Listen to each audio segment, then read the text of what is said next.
jaa fi khuluqi rasul. Bab tentang akhlak Rasulullah.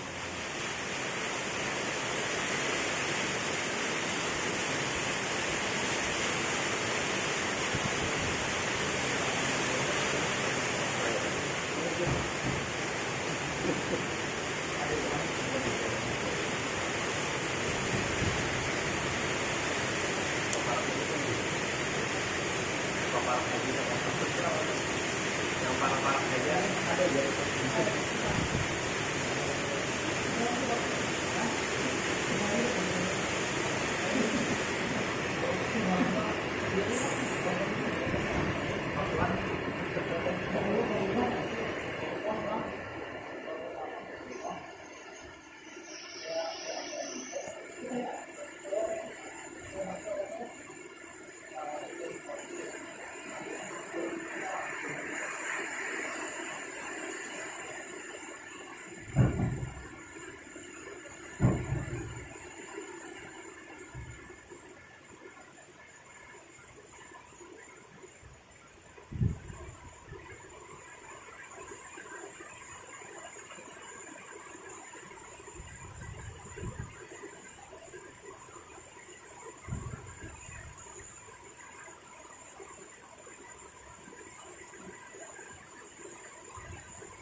Assalamualaikum warahmatullahi wabarakatuh.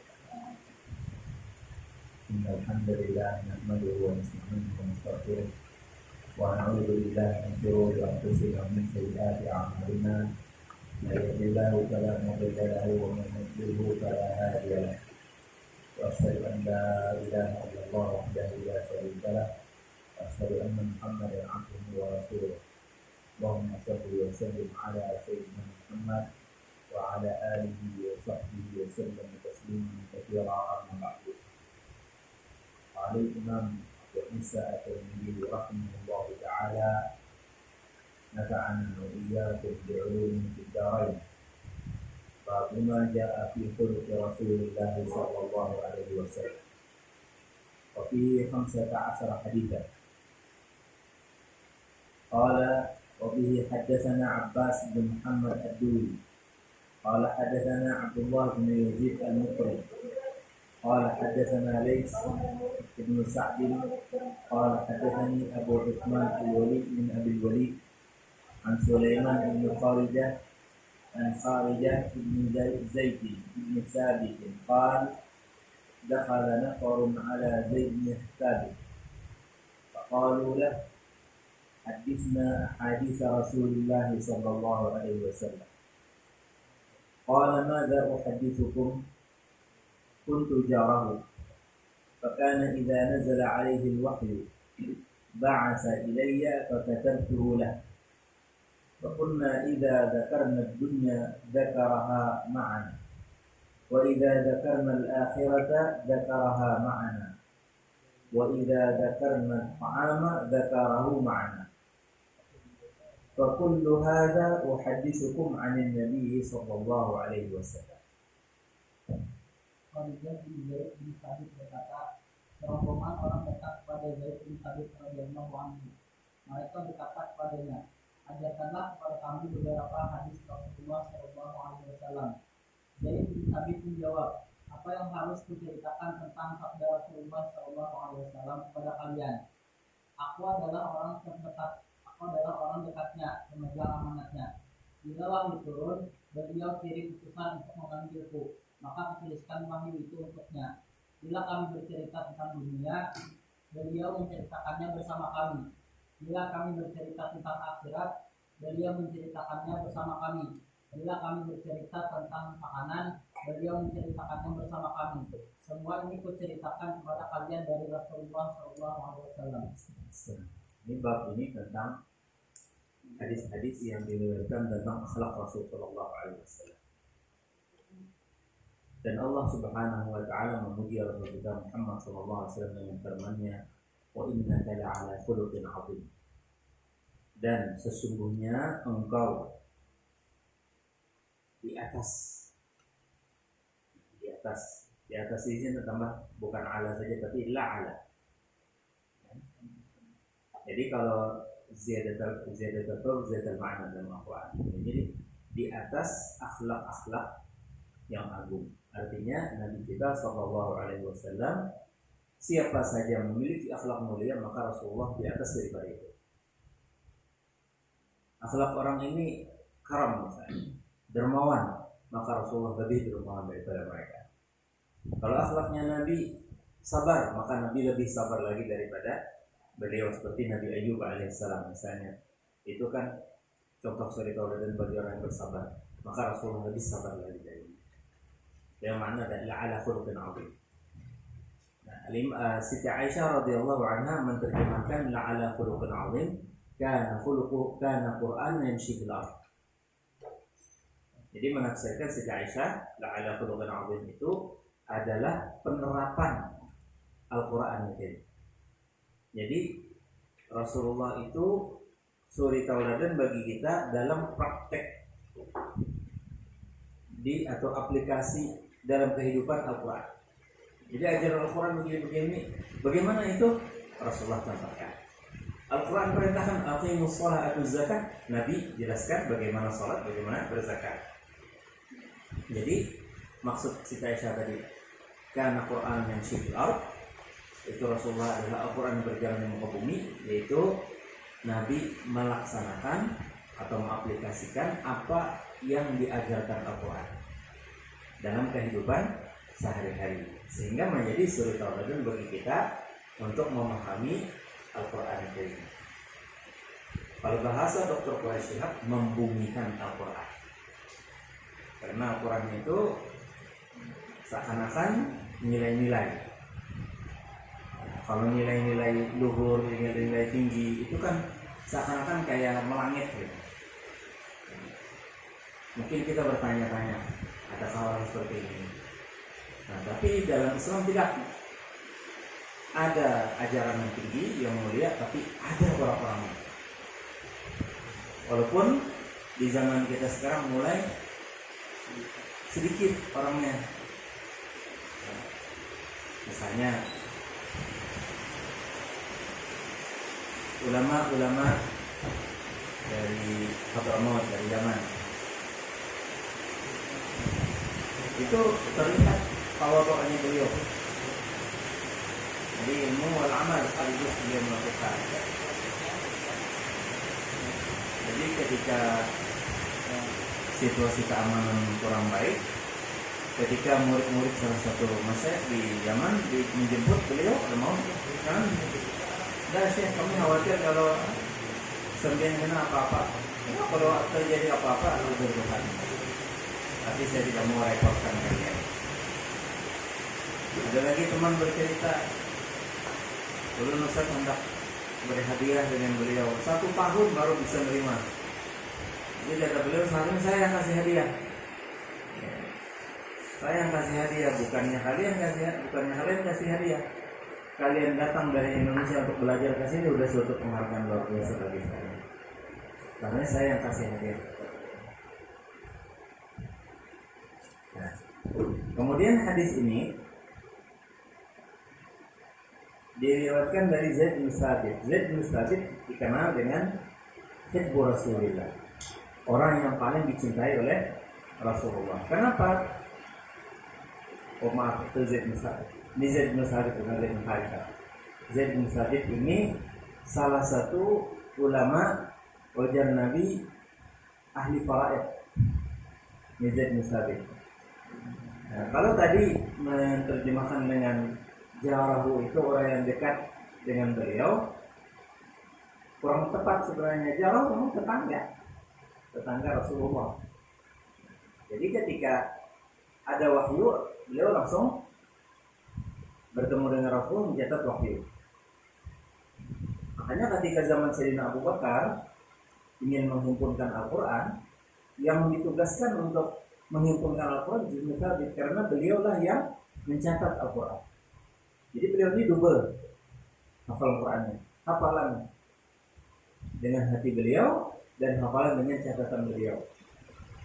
Jadi walaupun beliau banyak punya catatan, mungkin tidak ada yang terlupakan dari beliau catatan itu, masih beliau juga meminta kepada orang lain untuk dicocokkan Al-Quran mereka dengan beliau.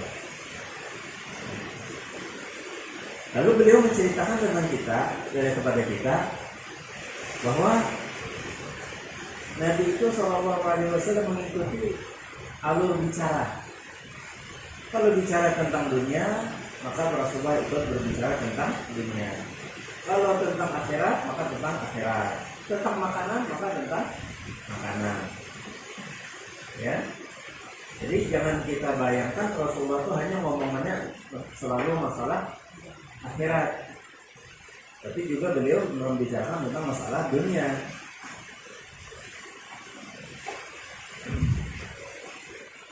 Jadi kalau Rasulullah berbicara tentang masalah dunia, maka bijaksana beliau dalam masalah dunia. Jadi jangan sekali Jumat, Nabi itu kalau di majelis biasa dengan sahabat-sahabat beliau, itu beliau bercerita tentang orang-orang jahiliyah. Di antaranya beliau menceritakan tentang Hatim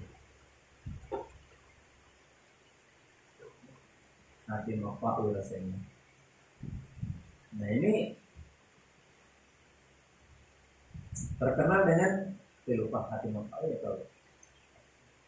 Terkenal dengan Al-Karam. Zaman jahiliyah beliau ini terkenal dengan orang dermawan luar biasa. Salah satu kedermawanan beliau di musim dingin itu cepat lapar. Anak-anak dia nangis mau makan. Kata istri beliau gak ada makanan. Ternak kita pada habis.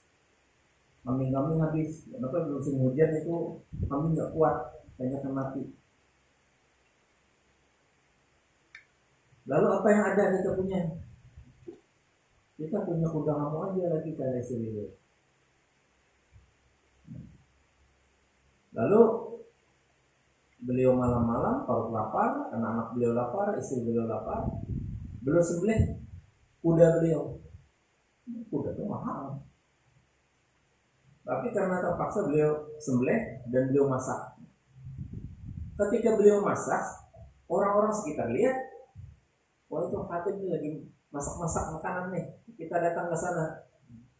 Jadi makanan itu dikasih sidin dengan tamu-tamu. Istri sidin makan, anak sidin makan, tamu-tamu dikasih sidin. Uniknya beliau nggak sempat memakan sedikit pun. Sampai pagi hari beliau nggak makan. Nabi takjub dengan Hatimnya. Saking dermawannya lupa dengan dirinya, dia bagikan makanan itu. Lalu anak beliau Sufana baru masuk Islam, ya Rasulullah, ayah ulun masuk surga kan.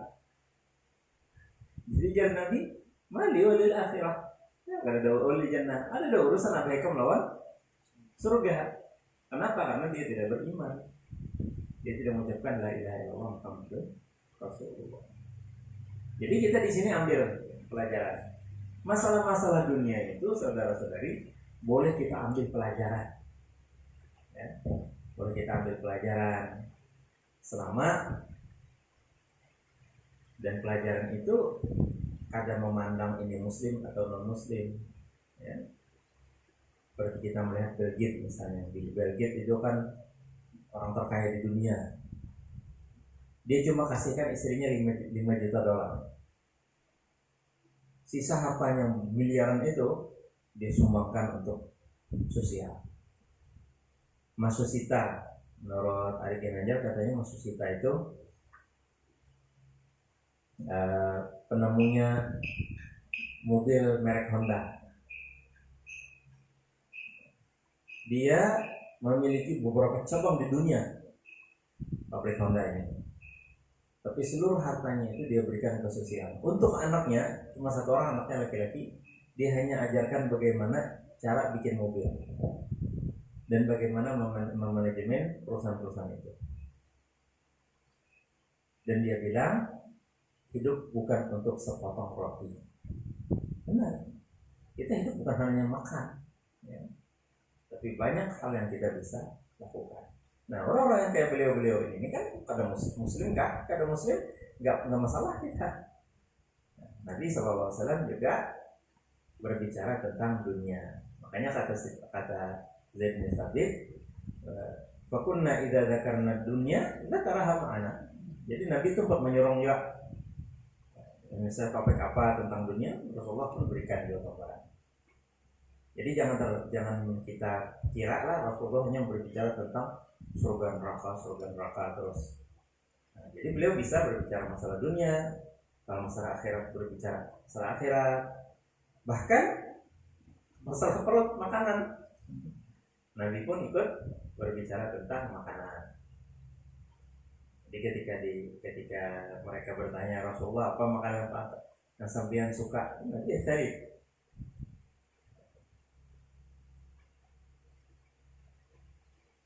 Fadlu Aisyata ala sa'ir nisa ka fadli tharid ala sa'ir ta'am. Jadi Aisyah istri beliau disamakan beliau diserupakan jadi dengan sarid.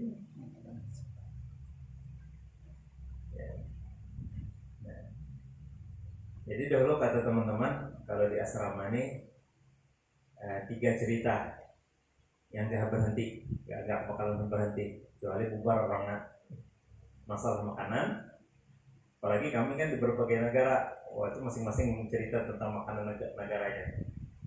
Yang kedua tentang perempuan, kalau cerita tentang perempuan gak habis-habisnya kalau cowok yang ngomong. Yang ketiga di kisah jin, kisah hantu, itu kan habisan juga. Tapi bubar tak tenan bertahan.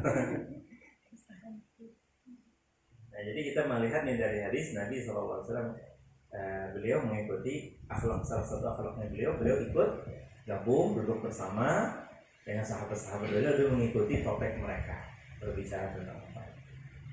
Fa kullu hadza uhaddithukum 'anil Nabi SAW. Semua ini dari hadis Nabi SAW. وقال حدثنا إسحاق بن موسى قال حدثنا يونس بن بكير عن محمد بن إسحاق عن زياد بن أبي زياد عن محمد بن كعب القرظي عن عمرو بن عاص قال رضي الله عنه كان رسول الله صلى الله عليه وسلم يقبل بوجهه وحديثه على أشر القوم يتألفه بذلك فكان يقبل بوجهه وحديثه علي حتى ظننت أني خير القوم فقلت يا رسول الله أنا خير أو أبو بكر فقال أبو بكر فقلت يا رسول الله أم أنا خير أم عمر فقال عمر فقلت يا رسول الله أنا خير أم عثمان فقال عثمان فلما سألت رسول الله صلى الله عليه وسلم فصدقني فلوددت أني لم أكن سألته. Amr bin As bercerita, Rasulullah Shallallahu Alaihi Wasallam menghadapkan wajah dan pembicaraannya kepadaku, sehingga aku menduga bahwa aku adalah sebaik-baik kaum manusia. Lalu aku bertanya, wahai Rasulullah, apakah aku atau Abu Bakar yang lebih baik? Maka Rasulullah Shallallahu Alaihi Wasallam bersabda, Abu Bakar. Aku bertanya lagi, wahai Rasulullah, apakah aku atau Umar yang lebih baik? Rasulullah Shallallahu Alaihi Wasallam bersabda, Umar. Aku bertanya lagi, apakah aku atau Utsman yang lebih baik? Beliau bersabda Utsman. Mungkin apabila aku bertanya lagi kepada Rasulullah SAW, beliau akan mengingatkan aku. Maka timbullah penyesalan di dalam hati. Seharusnya aku tidak bertanya lagi kepadanya.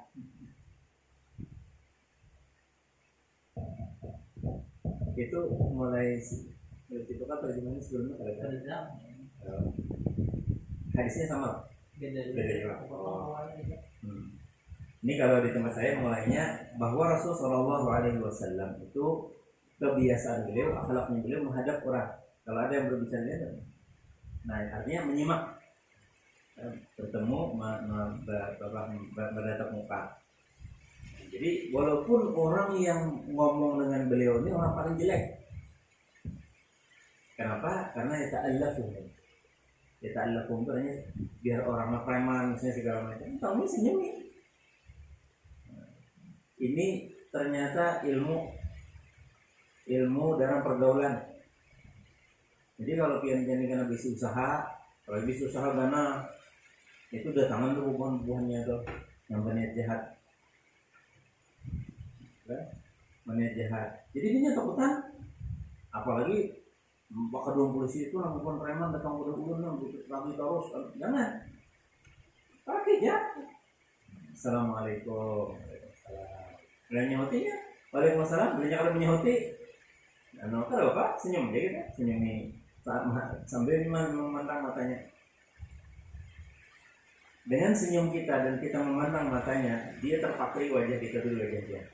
Ini nanti lakukan. Ini salah satu ilmu hipnotis. Ya, makanya yang beginian nggak boleh. Ya, yang kada muhrim kita nggak boleh. Tapi kalau sudah kita nikah malam pertama itu gawe itu pandang wajah istrinya, pandang berdua mata. Kenapa? Supaya istri kita tuh berikit wajah kita ini berikit di dalam hatinya. Makanya nih Sayyidina Amr bin As ini kegirangan. Jadi cara Amr bin As ketika aku berbicara nanti madap. Aku kira aku ini paling disayang oleh Rasulullah gitu. Makanya beliau bertanya, ya Rasulullah, apakah orang lebih baik dari Abu Bakar? Abu Bakar aja Nabi.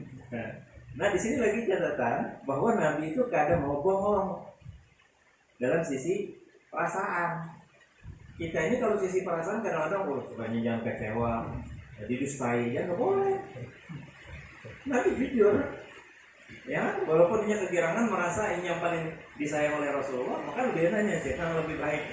Nah, Abu Bakar kalau belum ya Abu Bakar. Walaupun akhirnya dia kecewa, dia kira dia masuk. Jadi sampai menyesal nih jadi Amr bin As, kayaknya kok bertakun dia. Ada riwayat lain, redaksinya semacam ini. Ya Rasulullah, man ahabbun nas ilaik? Siapa yang paling sayangi? Kira diri sendiri nih. Biar Nabi Aisyah. Siapa yang paling sayangi? Aisyah. Kata aja, minal rijal. Bukan maksud lu dari perempuan, tapi dari laki-laki. Abu Bakar Nabi, abahnya Abu Bakar. Nah ini hadis-hadis bukti bahwa Sayyidina Abu Bakar radhiyallahu anhu itu kasih Rasulullah. Jadi kalau ada yang benci dengan Abu Bakar, itu musuh juga. Dan Nabi SAW hubbul ansar minal iman. Cinta dengan sahabat-sahabat Ansar bagian daripada iman. Apalagi Abu Bakar. Kalau Ansar aja banyaknya orangnya ahli Ansar itu kada boleh kita membenci mereka. Kita harus mencintai mereka. Maka Abu Bakar yang punya jasa sangat luar biasa, beliau kita cintai. Jadi kalau ada kawan-kawan punya condong-condong Syiah padahal bahwa Syiah itu agamanya agama berdiri atas dasar kebencian. Makanya habaib yang masuk Syiah itu perhatikan yang keturunan Husain. Kenapa? Karena perasaan mereka dipermainkan. Padahal secara logika, kalau Husain itu dibunuh di Karbala, masa bencinya dengan orang sekarang? Tapi saja. Ya, orang sekarang kejadiannya berapa abad lalu kok marahnya dengan kita sekarang? Kita kalau tahu kisahnya hanya gara-gara dosanya kita sayang sama Abu Bakar bin Umar, kan aneh ya Pak? Kalau saya mencintai istri saya, apa saya marah dengan orang lain dia cinta dengan istri saya? Kan aneh. Jadi itu aja kita kalau sebanyak berdebat udah patung-patung Syiahnya betul. Tapi ujung-ujungnya ini, kalau ujungnya duit, maka bilang Jadi kamu itu tidak akan melepaskanmu dari api neraka. Duit yang kamu dapat tidak akan melepaskanmu dari api neraka. Kenapa? Karena ini cinta kekasih Rasulullah. Amr bin As bin Sa'id nanya, "Ana khairun am Abu Bakar?" Abu Bakar. "Ana khairun min Umar?" Umar aja Nabi. "Ana khairun min Utsman?" Utsman Nabi. Karena dia Nabi mujamalah ternyata basa-basi, kasihan ini anak minta disayangi juga. Ada aja Nabi. Urutannya Abu Bakar, Umar, Utsman, Ali radhiyallahu anhu. Ini akhlak Nabi sallallahu alaihi wasallam. Jadi kalau ketemu dengan orang, kita kadang membedakan, kita senyum. Apalagi orang jahat, ya. Jadi pernah Nabi sallallahu alaihi wasallam menyebut Bis'atul Ashirah, ini orang ini gak baik di bergaul dengan dia. Nah, ketika dia minta izin masuk Rasulullah, Nabi itu lakukan al-hasya wa basya. Hasya wa basya itu artinya senyum, berbicara dengan baik. Ketika itu orang keluar, saya protes. Ya Rasulullah, dia tadi nyebut orang itu kayak ini. Kenapa dia ketika bertemu, dia malah senyum dengannya, basa-basi dengannya, berbicara lembut dengannya. Maka dia Nabi, "Ahadit tani atau pernah menemukan aku fahisan au mutafahisan." Fahis di sini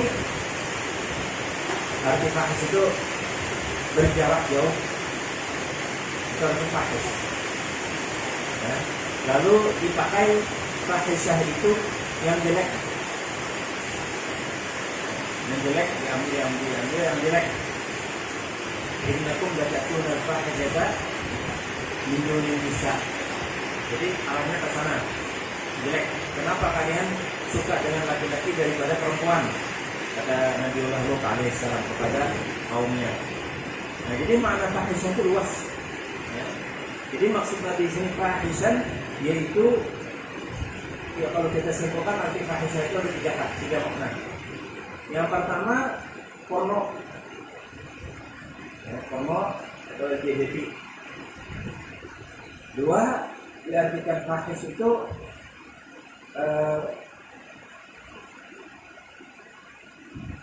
kata-kata yang kasar, walaupun tidak sampai seb itu memaki-maki, kalau sampai ke sana, tapi kata-katanya kasar, itu fahis. Nah, jadi ada makna fahisan, ada fahis. Nah, jadi dia Nabi, memang aku nih kebiasaan berperilaku kasar dengan orang. Nah, itu artinya ahid dan fahisan atau mudah fahisan. Makna yang ketiga dari perilaku, fahisannya dari perilaku. Hanya gak ngomong, tapi kelakuan. Ya. Kelakuan.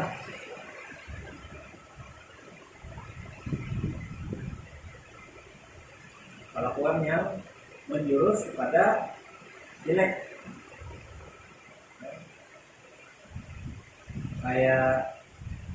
Kayak di Indonesia kalau bagus kok, banyak apa?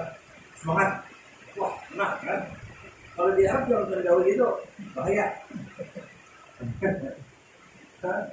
Sama ini. Ada di Banjar loh kayak ini, awas ya Allah, kantong lain orang, dan gitu. Di Arab tadi juga begini. Gerakan-gerakannya gitu, itu bisa juga, kan bisa. Kalau dalam bahasa Al-Quran, lumazah. Bahasa apa nggak detail lagi, lumazah. Walilun likulli humazatin lumazah. Kalau humazah, bisik-bisik menyebut orang. Kalau lumazah, berisyarat. Ya. Kalau mandir, ya. Oke, artinya meremehkan orang, itu lumazah. Bagian dari fahis. وقال حدثنا قتيبة بن سعيد قال حدثنا جعفر بن سليمان الطباعي عن ثابت عن انس بن مالك رضي الله عنه قال خدمت رسول الله صلى الله عليه وسلم 10 سنين فما قال لي اف قط وما قال لي لشيء صنعته لما صنعته ولا لشيء تركته لما تركته وكان رسول الله صلى الله عليه وسلم من أحسن الناس خلقا ولا مسست خزا ولا حريرا ولا شيئا كان ألين منك في رسول الله صلى الله عليه وسلم ولا شممت مسكا قط ولا عطرا كان أطيب من عرق رسول الله صلى الله عليه وسلم.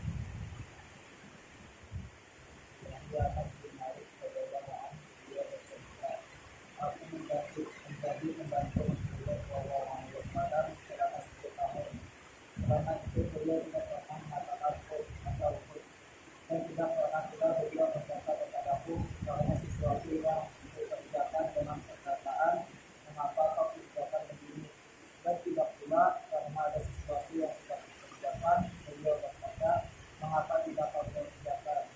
Rasulullah Shallallahu Alaihi Wasallam adalah sebaik-baik manusia juga yang segi akhlaknya, tidak pernah menyukai kerjaan beliau yang suka, tidak pula suka asli dan tidak pula sesuatu lainnya yang lebih lembut dan telapak tangan Rasulullah Shallallahu Alaihi Wasallam. Tidak pula aku karena mencium kasturi atau minyak wangi yang lebih wangi dari keringat Rasulullah Shallallahu Alaihi Wasallam.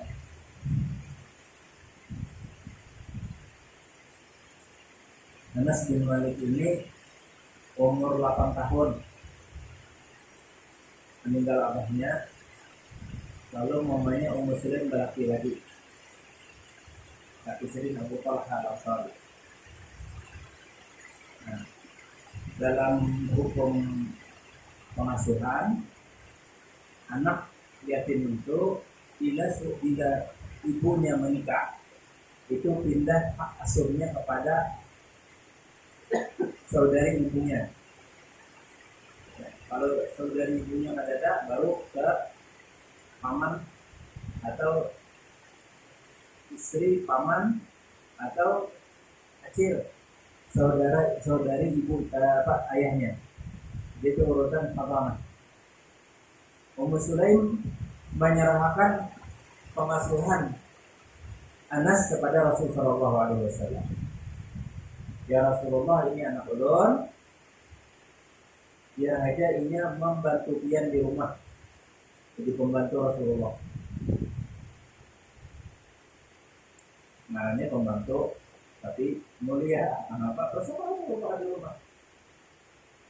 Dan kata Sayyidina Anas ini 10 tahun bersama Rasulullah. Jadi mulai usia dia 8 tahun sampai 10 tahun di Madinah.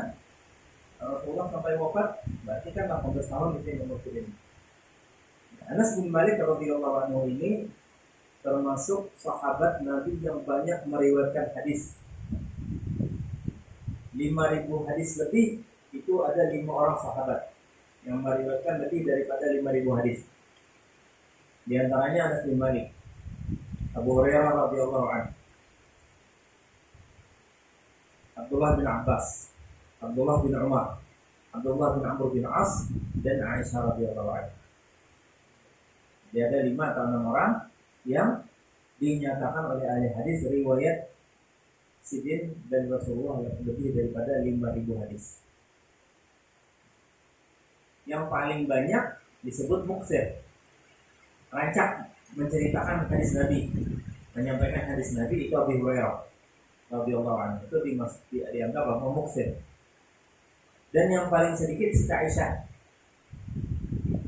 Siti Aisyah itu kalau meriwayatkan hadis dari Rasulullah itu cuma 1, 2. Kenapa? Karena bagi beliau Rasulullah itu hidup di hadapan mata sini.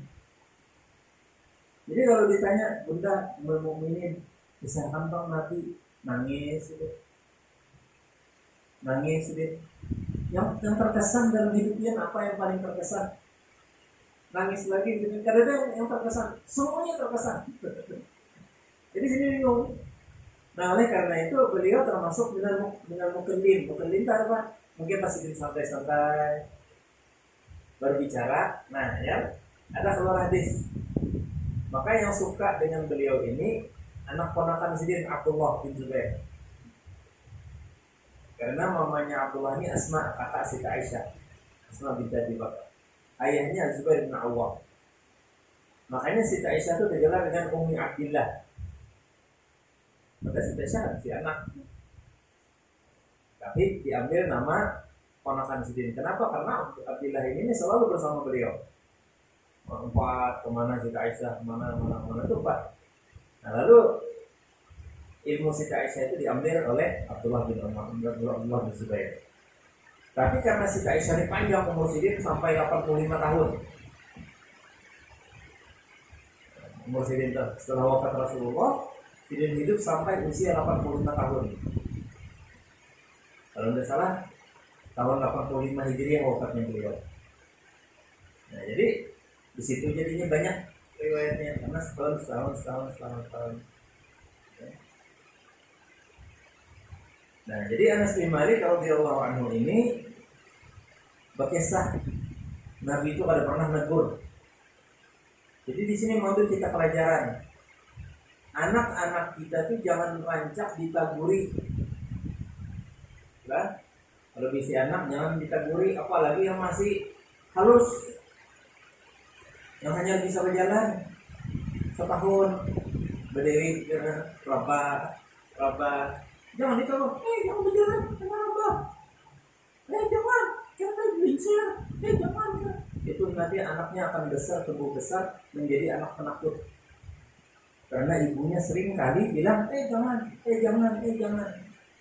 Makanya kata ahli-ahli pendidik tidak boleh pakai kata negatif. Di antaranya Dr. Aisyah, ahli psikolog, mengkaji ilmu neuro patah otak itu. Jadi dia Sidin bilanya pakai kata negatif harus ada kecuali. Jangan main hujan. Kecuali setelahnya mandi. Artinya ini buat hujan. Ada apa hujan? Tapi bilanya sudah selesai mandi hujan. Jangan begadang. Kecuali rajin ngaji, misalnya, atau rajin tahajud. Jadi harus ada kecuali. Nah, makanya Nabi SAW di sini kada pernah negur. Kenapa kamu pada lakukan ini? Kenapa kamu lakukan ini? Tidak pernah. Ini pelajaran ahli pendidikan. Kemudian kayak apa kalau pada ditagur ternyata kena musibah? Ya. Nah, anak itu kan apalagi yang perempuan. Yang perempuan itu lebih cepat anunya dewasanya, cerdasnya cepat ya.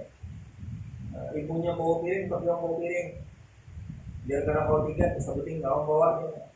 Makanya nggak pesan pacar. Tolong jangan dimarahi anak. Karena ketika dia bawa piring pecah, kenapa dia sampai pecah? Mau kayak gitu, dia ingatnya terpatri ke dalam jiwanya. Oh, ini piring nggak boleh pecah. Kalau pecah musibah besar. Kenapa piring pecah biasa ya kok? Dia dianggap berulur musibah besar. Kenapa? Karena ibunya memakai dia habis-habisan. Atau apalagi ayah. Ya. Jadi kalau kita berisi bini kebetulan yang borek kayak gini, lah, begitu kita dikaburi anak, kalau begitu dikaburi anak. Nah itu anak pian lekas stres. Jadi karena abahnya itu harus bawa jalan-jalan, sering jalan-jalan. Jadi bila datang abahnya, agak anak tuh, Assalamualaikum, wassalamualaikum. Cium pipi kanan, pipi kiri, kalinya dicium. Tangannya dicium, dipusut belakangnya, bacakan alam nasrah. Ya. Kita habis-habis Quran, habis-habisannya harus banyak baca Quran juga.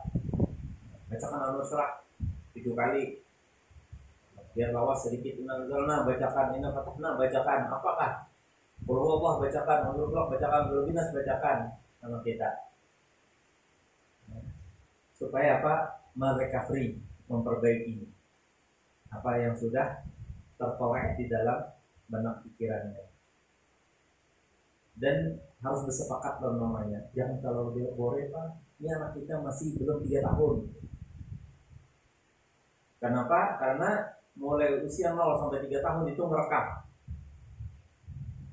Bahkan bukan mulai 0, mulai dari rahim merekam. Makanya ibu hamil itu nggak boleh menghadapi permasalahan-permasalahan pelik, karena itu berpengaruh pada janin. Ada baiknya. Nah, kayak apa supaya menetralkan pulang mengarahnya kita musibahnya? Kalau dia apa-apa ya Allah, lingkungan kalau diubah-ubah kayak apa? Itu bacakan Al-Quran. Makanya jadi orang Banjar bila anak bungas baca surah Yusuf, bila anak mubinian baca surah Maryam, bila nyaman melahirkan baca surah Al-Hasyr, khususnya yang terakhir. Itu bukan mantra. Ini penceramah Quran dijadikan mantra, la haula wala quwata illa billah. Bukan mantra. Kalau mantra itu sambas gambas, mantra itu mantra. Pokoknya itu Quran dibaca bukan mantra. Nah, sangat keliru untuk penceramah itu aneh ya. Kok dibilang mantra? Ayat Quran bukan mantra. Tapi kalau kita dibaca ala kulli hal, terus dibaca terus. Faqra'u ma tayassara min Al-Quran yang nyaman. Aja mengaji Yasin aja deh. Kan mata yasar. Yang mudah bagi kamu. Kan pakai aja baca mulai Al-Baqarah sampai Nas enggak bisa. Bisanya apa? Yasin. Itu gini, pada belajar mengaji istilah tujuan potong bertahlilan ya. Jangan makan seorang padok ya. Orang baca Yasin, katanya baca Yasin. Akhirnya bisa. Ya Allah, kamu disuruh mengaji sini menang pada hapun sini. Ngaji sini nggak bayar dari guru. Jadi nggak boleh ya kita kata-kata negatif dalam Al-Quran. Boleh bilang mantra tadi. Jadi kalau kita baca-bacakan anak kita surah-surah itu tuh. Sebagian lihat kenalah senjata mukmin. Ada larang mekar biar senjata mukmin. Itu awal-awal bab ini ada ayat Asy-Syifa, ada ayat 5, ada ayat 1000 dinar. Itu bagus-bagus tuh. Coba yang hafalin Qul yusibana illa ma kataballahu lana ayat 5 tuh. Itu bagus-bagus ayat Al-Qur'annya. Tapi sayang kada ditulis di situ oleh Hasan Kadri, kada menulis khasiatnya. Kalau khasiat itu barang siapa membacanya sekian kali maka dia ini. Ayat-ayat pertama tuh ada. Nah, jadi perlu juga kita bertakun guru-guru tuh nih, dia ini kisahnya. Ya. Jadi kalau bisa sebelum motor nih menyusahkan sebelum motornya dijual pada bayu mun payu juga murah benar hendak nukarnya tertua paksa ini saya nih ya ada ya kalau yang baca qul aghayra dinillahi yabghun wa lahu aslama man fis samawati wal ardh. Insyaallah itu sebelum motor pian kadang kali dikendalikan. Ini gak ada guru periksakan kok. Iya sudah. Kenapa? Ini sepeda motor nyawa ini besinya besi bimi, jadi dirujuk kurang terus.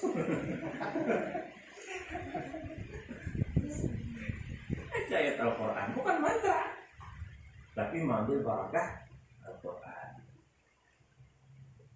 Ya, kadang-kadang kebalikannya ada yang besi motor belum merujuk kurang. Nah ini anujar. Wasi laki ini ya, kalau merujuk kurang lagi. Aku pada percaya nggak terkait itu? Mudah hampir nggak ada jual, karena kita alhamdulillah dimuliakan Allah dengan Al-Quran. Nah jadi bila karena musibah jual, anak kita perhatikan jaga buka-buka, biar aja buka-buka, tapi lihat dulu keadaannya aman nggak ada. Ya kadang-kadang mungkin mamanya di dapur buka surungan ambil barang, kayaknya lagi nutup surungan dia buka-buka bisa atas apa hantuk lawan surungan mamanya tuh apa nih penjual surungan jangan dibuka. Mobilnya tidak ada cagaran rabahnya atau berbahaya itu singkirkan, jangan ditegur. Sudah berhati-hati segala macam, ternyata kalau musibah jiwa budaya utakanya karena apa pastilah. Jangan dimarahin si kakak. nyawa nih dasar gua ada sayang kalau ading. Wah itu repot lagi. Adingnya ada bermasalah, kakaknya yang jadi masalah. Apalagi kakak sudah SMP, itu lagi jiwanya lagi nggak stabil. Mengalah lawan ading, mengalah lawan ading. Itu ada kepala sekolah pintar benar menggugah-gugah perasaan kayak gitu. Akhirnya keluar bertiga beranak. Abahnya, mamanya, anaknya dia kejadian. Imbas sudah selesai dah, keluar dah pembinaan. Yang apa?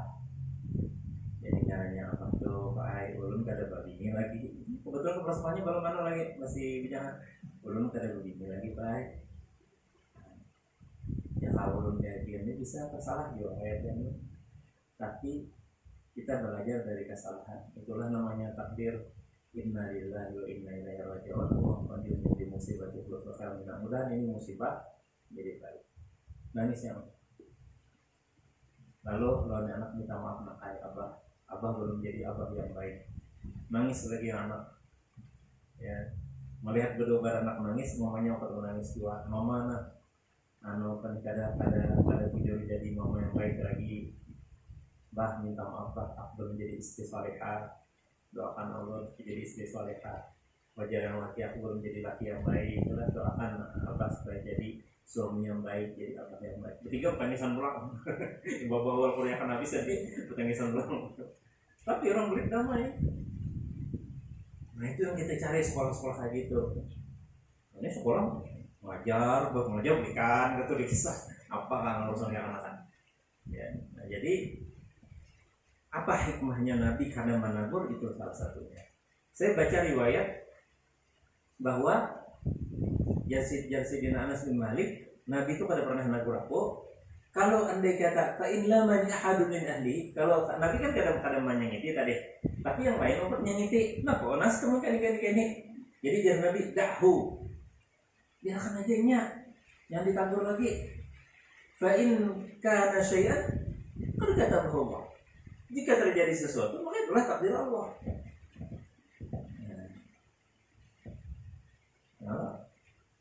Nah, anakku nukar tetnya agak besar sedikit, jadi enak dia nonton apa video YouTube apa gitu, karena tahu kenapa pecah, wah dia ketakutan luar biasa. Jadi jar kakak, ini apa? Oh ini segini apa? Itu harus berani ngomong apa? Hancur pak. Mas, sampai juga baca tak? Udah tahu kok kan? Tahu baca seorang siapa kamu jejak pada tahu? Oh iya kak? Ya akhirnya sudah. Innalillahi wa inna ilaihi raji'un. Itu jelas. Bingungnya? Apa bah? Innalillahi itu apa? HP-nya mati. Ya, dari orang jalan apa? Sudah ini takdir Tuhan. Itu rusak sudah. Tapi sudah. Tapi apa kan kontakkan dulu lah kan yang hanya kayaknya pulang lah. Yang penting apa ada sangit kalau jangan ada aja lah. Terus sudah selesai. Nah, jadi kita harus sabar karena anak kita. Jadi hadis Anas ini Ustaz berharap pian kaji terus ya. Nah, sampai kena pian diisi anak, sampai dibaca pulang. Nah lalu dari kita bermuamalah dengan anak-anak, termasuk murid-murid kita. Ya, saya pernah di TK Quran itu saya bikin hadiah-hadiah. Jadi dari ustazah pilih yang paling rajin turun. Dosa dinilai pintar adanya, paling penting rajin turun. Siapa dari putra, siapa dari putri? Yang paling pintar. Siapa dari putra, dari putri? Yang paling rapi sholatnya, siapa putra, siapa putri? Nah, satu lagi jadi kita kategorinya. Apa Ustaz? Ustaz dan ustazah favorit anak-anak. Wah. Ustaz dan ustazah favorit penilaian yayasan. Wah, yayasan apa? Jadi kalau yayasan di rumahnya wajar lah, apa nilai dari kehadirannya, keaktifannya, ngajar anak-anak, perhatiannya dengan anak-anak. Kadang mereka datang, Ustaz, ini si Amsyano gini, oh ya maka ini, kan aktif namanya. Jadi saya bilang itu mudah, kalian bisa mengetahui kriterianya. Nah, tapi kita mau tahu Ustaz ini saya mau buat anak-anak. Jadi kayak Ustaz, lo tanya aja anak-anak. Ini yayasan memberi hadiah. Ustaz yang paling kian sayangi, kalau saja yang paling kian sayangi siapa? Ustaz Fulan. Siapa lagi? Fulan. 3 Fulan. 4 Fulan. Oh nggak dapat 3 aja. Ustazahnya Fulan. Lalu ditanya, nomor 1 kalian pilih kenapa? Nomor 6. Karena guru kelompok Amit. Oh, favorit kelompok macamnya. Kenapa? Jadi kalau Ustaznya disayangi. Oh karena Sidin beri Quran. Nah, jadi mereka punya kriteria yang memilih Ustaz dan Ustazah. Supaya apa? Jadi rupanya tujuannya dia apa ya? Tujuan yang baik hadiahnya supaya pian itu kayak apa? Pian anak-anak. Karena jar Nabi SAW akhairukum ahasinukum akhlaqa wa khiyaukum li ahlihi. Sebaik-baiknya kalian orang yang punya akhlak yang baik, dan sebaik-baiknya orang punya akhlak yang baik dengan keluarganya. Jadi kalau kita punya istri, punya anak, buat aja menilai. Kayak apa abah nih? Berhasil karena apa? Apa kekurangan abah? Ya. Jadi kalau istri senang, ridha, kayak mama bahagia, juga kalau anak laki kamu, alhamdulillah bahagia. Alhamdulillah. Kayak anak apa? Anak kamu bahagia. Sedikit Jepang atau gerak, duitnya sedikit kembali. Sebatas itu aja. Ya. Kalau kayak itu apa belum terbuka lagi rezekinya apa, doakan saja apa rezekinya enak apa yang pertama insyaallah terjadi. Ya. Nah, makanya Sayyidina Anas menyebutkan inna min ahsanin nasi khuluqa. Ya. Maka Rasulullah sallallahu alaihi wasallam min ahsanin nasi khuluqa. Rasulullah itu daripada orang yang paling baik akhlaknya. Lalu akhlak yang baik itu saudara-saudari bukan hanya dari sikap, tapi mulai penampilan. Ya. Jadi bila belum baik lagi akhlak mungkin zahirnya barang dulu. Ya, dimulai mana? Jadi lalu disuruh contoh. Ini telapak tangannya Rasulullah. Lembut banget. Lembut di sini jangan kian terpatri kepada yang zahir. Yang namanya kita lalakian pasti keras tangannya. Apalagi orang yang bekerja keras, jadi tukang, jadi apa dalam kerja. Maka bisa dimaknai ya, kalau ini Nabi zahir nyata saudara tangan Sidin memang mulus. Tapi yang kita ambil pelajaran apa yang dimaksud di sini nih? Mulus artinya kada keras, lembut artinya kita ada pemukulan non gini, ada pemukulan non anak.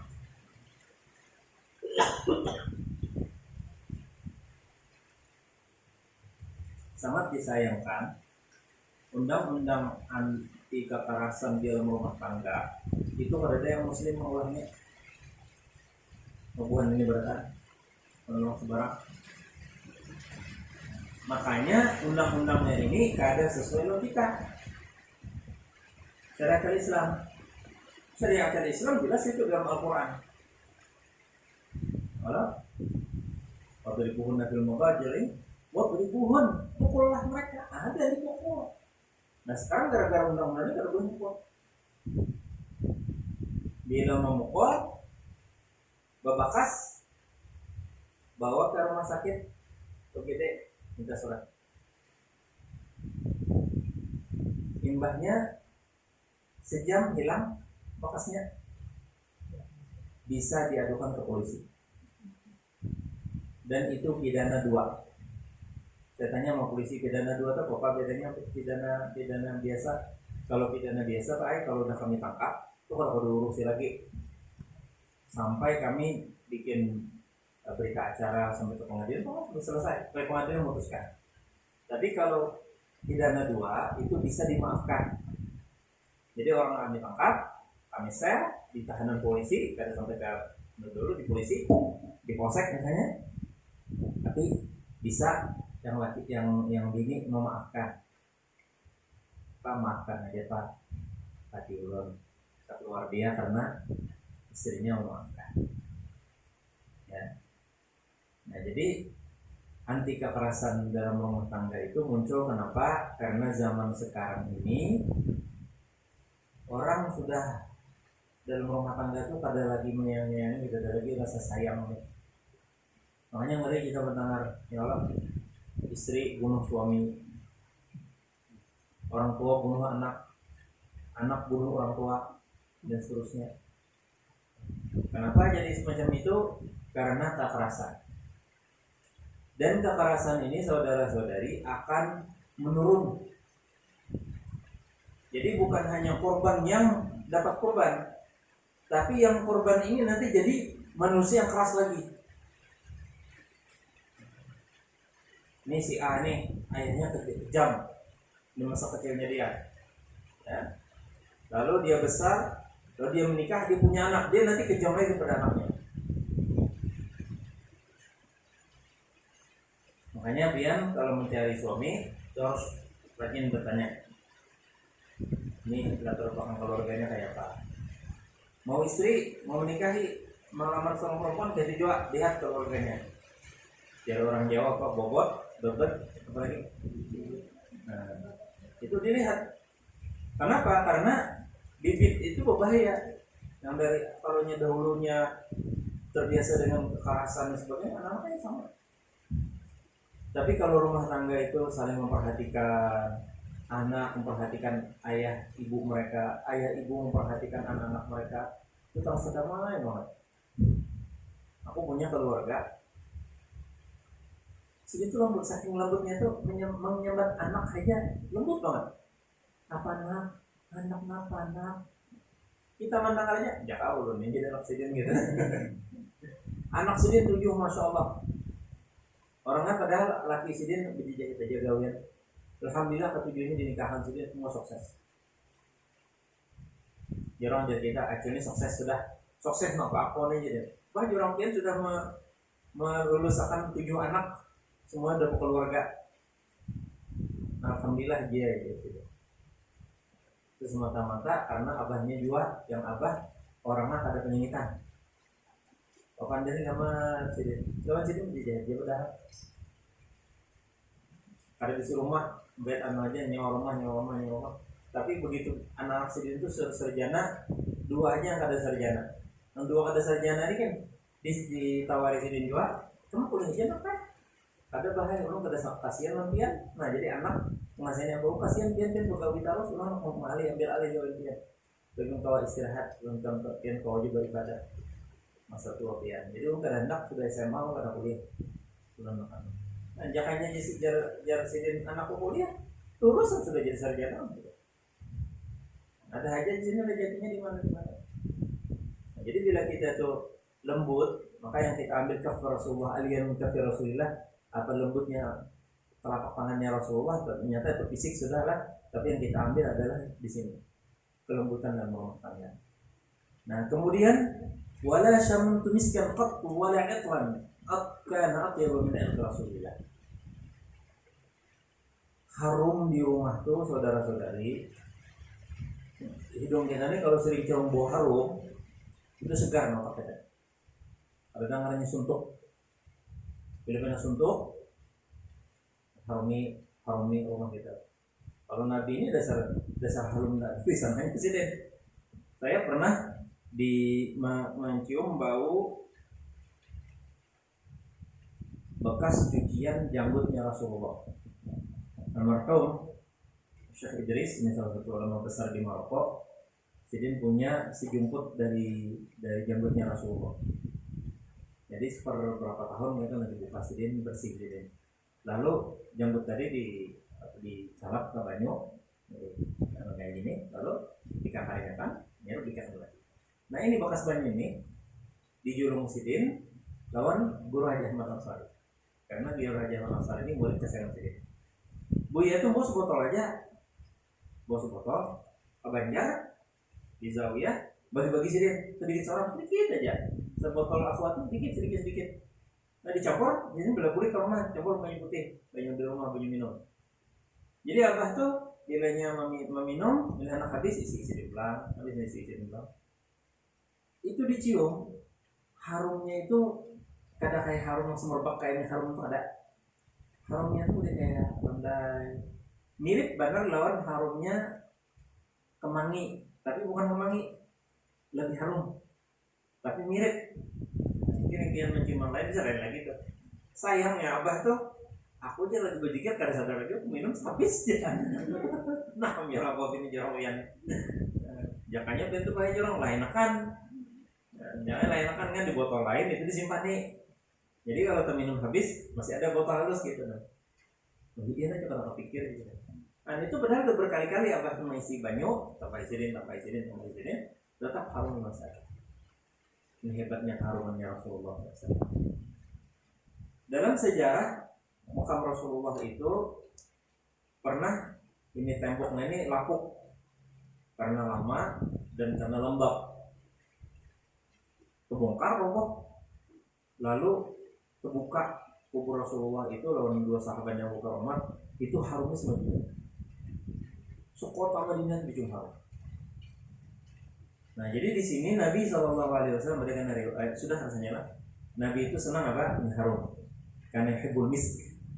Misk itu minyak harum yang mahal. Jadi kita saudara-saudara harus punya minyak harum mahal. Ada bapak pian makai setitik aja. Pian sayang nih 2 tahun gak habis. Apa belinya Jumat kan sampai Jumatnya makai setitik. Agaklah mahal. Minyak harum oud tuh bagus, minyak harum oud atau misk. Cobain nasihat tarik dan sambil lewat berapa sejam itu banyak toko atau ami awat. Biasanya toko besar ada misk 50.000 kan harganya yang paling dikit banget jual. Anunya kayak krim putih. Gua kada ketemu lagi nih, kalau pintu kamu. Jadi ada halus menatip, itu harumnya luar biasa. Misk namanya. Orang bahasa Banjar diterjemahkan kasturi. Makanya katakan, apa kasturi harum aja. Lain misk itu memang misk. Misk itu katanya Allah Subhanahu wa taala kasih binatang kijang itu harum di pusatnya ini keluar, lalu ditampung oleh kantong. Bila yang hipok kantong itu gugur. Nah itu bisa ditemukan di hutan. Jadi bila ada kijang-kijang berlarian di situ bisa ada itu. Nah bahan itu tuh lah yang kuat. Nah sekarang itu ada tahu misk tadi bagus memang dari itu atau pada yang jelas cari minyak harum melarang bagi pian. Nah kalau menurut pian larang 50.000 larang sudah nukar 50.000. Yang orang bagi yang larang menurut pian, jangan menurut orang lain. Kalau menurut orang lain 50.000 biasa aja lah. Sepupuku ke umroh, kain murah di Mekah di Jeddah tuh minyak harum ya kabil. Nah pegang ke murah itu ya minyak harum gini ulun tuh kalau di Banjar 1.500.000.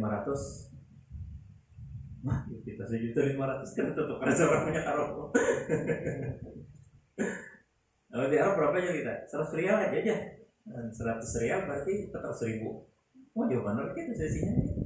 Asli aja asli. Ulun tanding sama aja. Jadi kalau harus punya adalah karena ada minyak harum yang murah aja, engkau dipakai sebentar hari biar kalian bawa uang. Asalnya mbak kalian niga, bawa uang dagang baunya bau begon. Jadi menurut orang-orang psikolog, kalau kita sering cium bau harum-harum tuh, itu otak kita jadi cerdas, ngepres terus. Makanya sekarang ada apa namanya itu, yang bau tuh, aromaterapi, apa namanya? MD4 apa? Nah itu bagus. Jadi rumah kita terus ada harum-harumnya. Amun kada juga bisi pian paling kada benar jendela lawang pagi-pagi subuh-subuh tuh buka. Lah lagi yang begini lah di asrama kan di mana buka. Tapi bila dia membuka itu Ada bacaannya, ada yang bacaannya salamun ala nuhin fil mursalin, aja bacaannya itu. Kalau ada salah dia kita almarhum Profesor Dr. Isra Salman, salamun ala nuhin fil mursalin itu anu musir jin, menurunkan jin, musir. Nah, tapi ada tukang urut semalam nyambat lain lagi tukang urutnya DPO yang semalam tuh ini heboh lagi orangnya pakai sam macam-macam yang semalam mencari pengaruh jadi ini ada lagi yang anyar gitu. Wah itu orangnya pakai sah aja terus. Jadi itu presiden dalam Bukalawan salamun ala nuhin fil mursalin fil alamin. Ada mursalin yang di Nuh itu apa? Fil alamin lah. Apa sih menjabat salamun ala nuhin fil mursalin fil alamin. Nah ada lagi yang jarak aku dulu adalah masih lah. Baras, pian, dompet itu jangan habis. Nah, jangan sampai habis, ditinggal segenggam barang. In hadza larizquna ma lahu min nafad. Inilah rezeki kamu yang tidak akan habis. Walaupun ayat itu bagi orang surga ada kehabisan. Ya kita mengambil tafaul, mengambil barakah Al-Quran dan dompet, isi dompet terhabis. Bagus lagi kalau ada real, duit real disimpan di dompet. Subhanallah. Ini kan ada mantra, ada juga tapi nyata, ada fakta. Aku 2016 tugas haji, yang atasan langsung saya beri uang rupiah aja, dan sorban kasih uang. Yang atasan langsung saya ini kan ada kepala kantor, terus ada lagi kasih. Nah kasih saya itu Bimas Islam untuk Madihin, tahu ya, Sarani, kopinya Madihin. Nah itu atasan langsung saya, ini lebih mudah dari saya punya. Terus saya pikir kalau aku tukarkan kurma, sorban, nah, semua orang punya lah. Dan gini aja, saya kasih uang rupiah real. Wah jangan dibalik aku udah boleh kok kata. Kada, ini bukan antara anak buah pejabat, kada, ini antara saudara. Masa kada menerima itu antara saudara itu sama muslim, dia bantu dia. Terimakanlah. Kalau itu ya aja. Tapi ini isinya real lah ya. Kada payu ditukarkan di Banjar itu. Biar aja. Kenapa kan? Mudah-mudahan berharap kenapakah hati ulun yang ringan dari duit real. Dan hati ulun insya Allah yang kita berangkat ada haji umrah itu. Tapi waktu itu perasaan aku tuh umrah yang lebih dekat dia. Ternyata kalau sing umrahan 2010 ini 2020 lah, 2016 saya berangkat 2018 tulak jadi petugas haji. Jadi Pak Haji aku menjaman benar aja, yakin mau biar nih aja. Jadi itu namanya tafaul, saudara-saudara. Kepada ada mantra lain jimat, lain jiwa, atau apalagi raja lain, itu namanya tafaul. Inna hadza rizquna ma lahu min nafad. Mudah-mudahan ini rezeki kada habis-habisnya, ini duit di kantong, di dompet kada habis-habisnya. Jadi ini dari hikmah-hikmah daripada perilaku Nabi kita sallallahu alaihi wasallam. Wa qala hadatsana Qutaibah bin Sa'id wa Ahmad bin Abdah huwa ad-Dabbi wal ma'na wahid. Qala hadatsana Hammad ibn Zaid an Salmin al-Alawi an Anas bin Malik radhiyallahu anhu an Rasulillah sallallahu alaihi wasallam annahu kana 'indahu rajulun bihi athar sufra. Qala wa kana Rasulullah sallallahu alaihi wasallam la yakadu yuwajihu ahadan bi syai'in yakrahu. Falamma qama qala lil qaum law qultum lahu yad'u hadhihi sufra. Asli Malik berkata, suatu ketika di dekat beliau sallallahu alaihi wasallam ada seorang laki-laki yang di badannya ada bekas warna zafaran. Selanjutnya Anas radhiyallahu anhu menerangkan Rasulullah sallallahu alaihi wasallam hampir tidak mau menghadapi seseorang karena ada sesuatu yang tidak disenanginya. Manakala beliau berdiri, beliau pun bersabda kepada yang hadir, sekiranya kalian katakan kepadanya, tentu ia hilangkan bekas zabaran itu. Zafaran itu bunga berwarna ungu yang kemudian dikeringkan lalu menjadi kayak rambut tuh, bentuknya kayak rambut. Itu di Arab dicampur di air bisa jadi wangi, jadi wangian. Nah bisa juga itu dicampur jadi kuning bajunya nih, jadi kuning kayak air oranye itu jadinya. Itu dicampur dan di makanan, jadi harum makanan tuh. Jadi rupanya nih sahabat Nabi ini maka itu lalu ada bekas kuning-kuningnya. Nah, Nabi SAW kada suka dengan warna kuning-kuning itu kayak riget tuh, padahalnya harum. Nah di sini pelajaran bagi kita, penampilan kita tuh walaupun itu harum tapi orang menyangka kada baik, kira orang kah apakah ya Allah. Nah itu kada boleh kita. Apalagi minyak harum dari Mekah yang Uhud tadi, gaharu itu pada pian dulu di tangan dengan gini itu. Kalau langsung pian culik ke baju itu berikit kuningnya. Jadi makruh, Nabi kada senang. Kenapa? Karena kelihatan baju kita jadi kayak kotor. Nah, yang kita ambil dari hadis ini akhlaknya Nabi. Nabi kada langsung negur, kenapa nyawa tuh baju pindah kuning-kuning gitu? Kada. Jadi jangan itu beritahu kawan-kawan jangan lagi kuning-kuning kayak itu.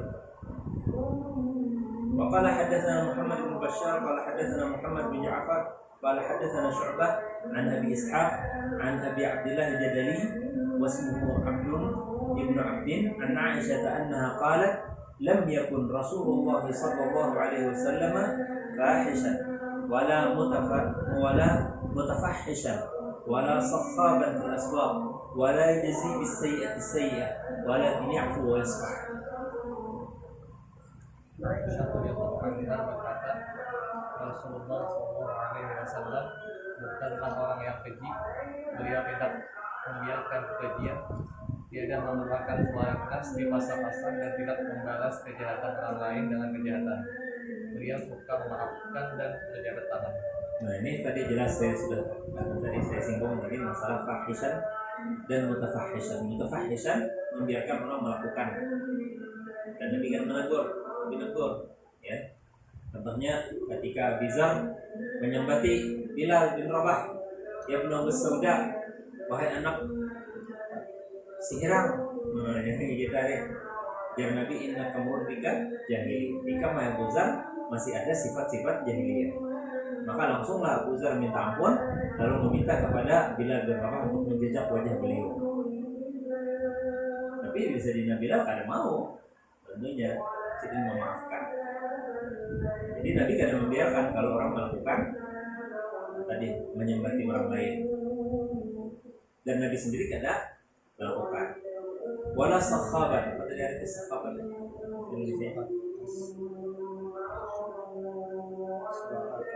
Suara keras. Jadi ciri khas di Arab itu tuh kalau di pasar koyak-koyakan.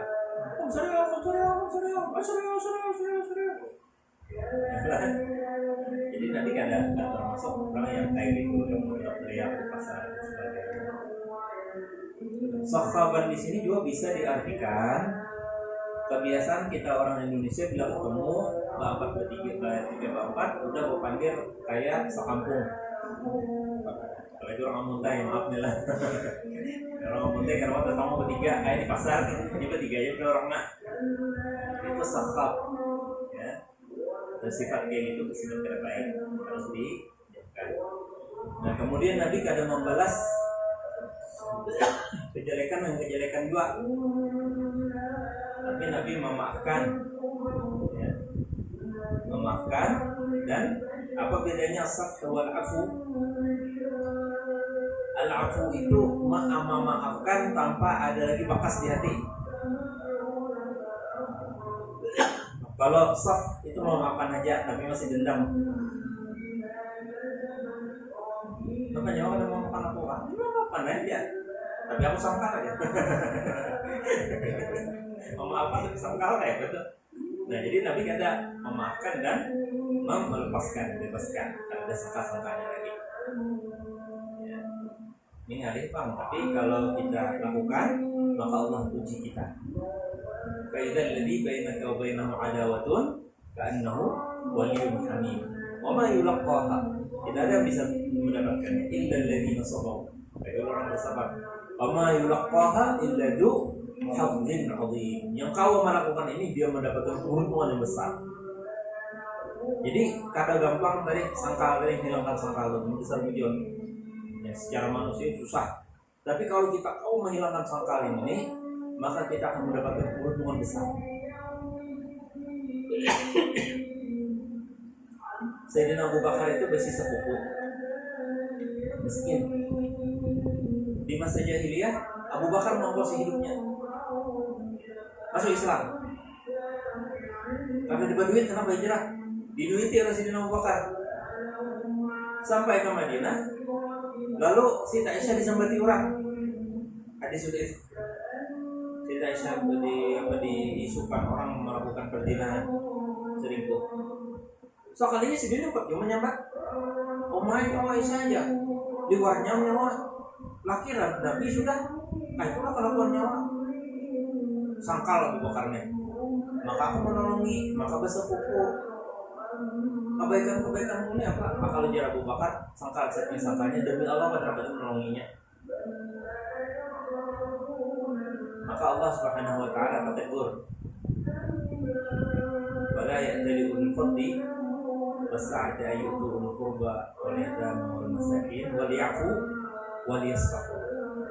Janganlah jar Allah taala orang yang ulul fadl, orang berisi kebaikan. Ulul fadl itu kita sugi, kita beri orang, menolong orang itu ulul fadl. Wala ya'ti ulul fadli minkum yu'ti ulul qurba wal yatama. Jangan lagi mau, kadang lagi mau, jangan berhenti memberi orang hanya karena sangkal. Hendaklah memaafkan. Apa jar Allah taala, ala tuhibbuna an yaghfirallahu lakum? Kehendakkah kami Allah akan ampuni dosa-dosa kamu? Begitu mendengar Sayyidina Abu Bakar radhiyallahu anhu, apa itu bilang? Bala ya Allah, bala ya Allah, bala ya Allah. Nah, itu baca Sayyidina Abu Bakar lagi. Lakas. Sangkal, wajar sangkal. Kita bayangkan aja. Jangankan anak seorang orang lain ya kan. Artinya mungkin tetangga kita, mungkin teman kita kena musibah kayak gitu, sangkal kita deh. Makasihnya. Masa gara-gara itu aja dititip habis-habisan kan? Lalu mungkin kita bersumpah, wah, lagi nolongin orang lain betul. Karena kalau dikawani itu orang baik, berarti kan dibaiki ternyata ada baik orang seorang. Jadi ada mudah kita melepaskan itu. Tapi Sayyidina Abu Bakar dia mudah. Dia bilang apa? Bala raditu ya Rabbi. Ya Allah, aku ridha. Ala tuhibbuna yaghfirallahu lakum? Bala. Iya ya Allah. Memilih ampunan Allah daripada sangkalnya sendiri. Itu Sayyidina Abu Bakar radhiyallahu anhu. Nabi SAW ketika perang Uhud, paman Muslimin itu kan mengerikan. Ditombak secara culas, jangan berhadapan dengan Al-Wahsy, kalah ada Wahsy ternyata. Karena Sayyidina Hamzah itu orang pasatria hebat. Pada kawan dilawan Sayyidina berhadapan. Tapi Al-Wahsy culas, sembunyi, tombaknya pasti di lengah, tembus perut Sayyidina. Begitu Sayyidina tersungkur, datang hidung belah perut Sayyidina, memakan hati Sayyidina. Ketika Nabi lihat itu, Nabi itu luar biasa marahnya. Sampai ya Nabi, kalau aku nih pembunuh misalnya aku dapat mereka, aku salib mereka, aku tusuk mata mereka, aku potong tangan kaki mereka, baru saya bunuh. Tapi Allah Taala tegur, wa in aqabtum fa'aqibu bimithli ma uqibtum bih wa la in sabartum lahu khairul lisabirin. Jika kau mau balas istighfar. Kalau mereka bunuh selesai. Tapi kalau kau sabar, maka itu lebih baik untuk orang yang sabar. Begitu Nabi berpuasa di kota Mekah, tidur ketakutan luar biasa. Al-Wahsy ketakutan luar biasa juga. Lalu Nabi berkhutbah, sampaikan nih kepada seluruh penduduk Mekah. Man dakhala baitahu fahuwa amin. Wa man dakhala baita Abi Sufyan fahuwa amin. Siapa akan menghadapi kami berperang, pada melawan kami, lawan pedangnya, tapi lari ke rumahnya, dia aman. Wah, jadi Wahsy. Selamat dah kau nih masuk ke rumahku sembunyi. Oman dah kalau baiknya bisa kan, barang siapa masuk ke rumah Abu Sufyan dia aman. Jadi Hindu, kalau orang lain aja buka ke rumah Abu Sufyan selamat, apalagi aku bininya. Maka karena itulah ditambah lagi ketika mereka berkerumun di hadapan Ka'bah, apa yang kalian harapkan ya Rasulullah? Maka kata mereka, akhun karim, engkau anak orang mulia, orang yang mulia, anak dari orang mulia. Hanya kami berharap kau memaafkan. Apa jawaban Nabi? Idhabu fatum mutlaqa. Pergilah kalian, aku bebaskan kalian. Nah, terbalik Hindun yang tadinya bencinya dengan Islam luar biasa, bencinya kepada Rasulullah luar biasa, kepada orang-orang Islam luar biasa. Begitu juga Al-Wahsy, hanya untuk dibebaskan, dia mau melakukan apa saja.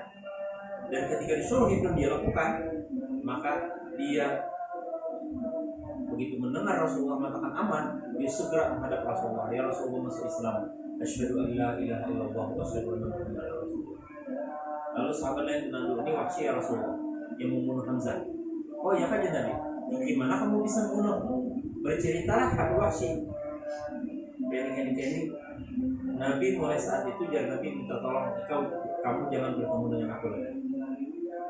Jadi salah satu cara supaya menghilangkan sangkal itu jangan diulangi lagi peristiwanya. Jadi Nabi tidak bertemu dengan Wahsy, dan Wahsy merasa dosanya belum diampuni. Padahal dengan Islam itu dia diampuni dosanya. Tapi Nabi secara manusiawi nggak kuat ketika melihat Wahsy keganangan lawan Pak Presiden. Yang paling Presiden sayangi dapat gelar Asadullah wa Asad Rasul. Jadi Al-Wahsy karena merasa bahwa dia belum puas dengan keislamannya, maka dialah yang dapat membunuh Musailimah Al-Kadzdzab. Padahal Musailimah Al-Kadzdzab itu isi benteng luar biasa, sudah bisa dibuka. Dia dengan Abu Dujana lompat pagar. Jangan ibarat kita istilah kita tuh masuk ke sarang tawon. Angkat aku dengan tombak-tombak kalian, aku lompat masuk ke dalam. Berdua aja orang membuka. Yang orang Islam pada awal mengalahkan Musailimah Al-Kadzdzab. Kenapa? Karena bentengnya dia itu di dalam kebun. Jadi selama-lamanya ditunggu di blok nggak masalah, dia makanannya ada di rumah, di bentengnya dia. Oleh karena itu satu-satunya cara dibuka itu pintunya dan dapat Al-Wahsy membunuh Musailimah Al-Kadzdzab. Kenapa jadi semangatnya luar biasa? Karena ingin menebus ampunan Rasulullah. Ya kalau Rasulullah balas dendam, nggak ada seperti itu. Ceritanya berubah nih ceritanya dalam sejarah. Hindun dalam sejarah tidak terlalu signifikan namanya perjuangannya dia. Tapi dia dapat mendidik anaknya Muawiyah menjadi raja terhebat. Makanya kata Imam Az-Zahabi, setelah Sayyidina Ali radhiyallahu anhu wafat, maka habislah masa khilafah Ar-Rashidah. Lalu didirikanlah dinasti Al-Umayyah. Maka raja yang paling hebat dalam raja-raja Islam yang pertama adalah Muawiyah bin Abi Sufyan. Mamanya siapa? Hindun. Ini perempuan itu biar kada signifikan nampaknya perjuangannya, tapi dia didik anaknya tuh udah hebat loh. Suksesnya Anda itu tuh disukses di anak. Makanya tidak ada sesuatu yang menyenangkan hati seorang perempuan itu kecuali anak yang sukses. Makanya ada salah dia mesti jangan doanya dia Rabbana hab lana min azwajina wa dzurriyyatina qurrata a'yun waj'alna lil muttaqina imama. Kata Ustaz, kalau begini laki-laki doakan berdoa ya tepian, ada yang Allah beri yang terbaik. Begitu ya. Rabbana hab lana min azwajina wa dzurriyyatina qurrata a'yun waj'alna lil muttaqina imama. Qurratu a'yun. Apalagi anaknya dengaran qurratu a'yun. Ada anak murid saya yang namanya Qurratu A'yun. Wajar kita kami kabul sudah doa baik kamu. Namanya aja Qurratu A'yun. Mungkin sini dahulu lah pertemuan kita, mudah-mudahan Allah Subhanahu wa taala memberikan manfaat dari ilmu yang kita baca dan kita kaji ini, dan mudah-mudahan Allah Subhanahu wa taala menemukan kita dengan kekasih kita Nabi Muhammad sallallahu alaihi wasallam walaupun dalam mimpi. Semoga Allah Subhanahu wa taala anugerahkan kepada kita ziarah ke makam Rasul sallallahu alaihi wasallam Madinah Munawwarah dan melaksanakan ibadah haji dan umrah. Semoga Allah Subhanahu wa taala berikan segala rahmat dan taufik serta segala kebaikan untuk Syekh Abdul Aisa At-Tirmidzi. Mudah-mudahan kita kawal ziarah ke makam beliau dan seluruh ulama-ulama kita. Ya Allah ya Tuhan kami, ulaika qudwatuna ya Allah ya Rahman, waj'alna min ahli minal warithina lahum bi ihsan ya Allah ya Rahman ya Rahim. Allahumma innaka Rasulullah Muhammad sallallahu alaihi wasallam yaqulu innal anbiya wal mursalin lam yuwarrithu dinaran wa la dirhaman wa la yuwarrithu hadzal ilm. Ya Allah ya Rahman ya Rahim, ij'alna min warasati nabiyyika Muhammad sallallahu alaihi wasallam waj'alna min al-ummal min alladhina balaghul hadith wa barik lana fi 'ulumi masyayikhina wa 'ulumi asatizana wa muallimina waj'alna mubarakan aina ma kunna waj'al barakata 'alaina wa 'ala ahlina wa 'ala auladina wa banatina warzuqna birrahum ya Allah ya Rahman ya Rahim. Rabbana hab lana min azwajina wa dhurriyyatina qurrata a'yun waj'alna lil muttaqina imama. ربنا أوزعنا أن نشكر نعمتك التي أنعمت علينا وعلى والدينا ونعمل صالحا ترضاه أصلح لنا في ذريتنا إنا تبنا إليك وإنا من المسلمين. وصلى الله على نبينا محمد وعلى آله وصحبه وبارك وسلم والحمد لله رب العالمين. السلام عليكم ورحمة الله وبركاته.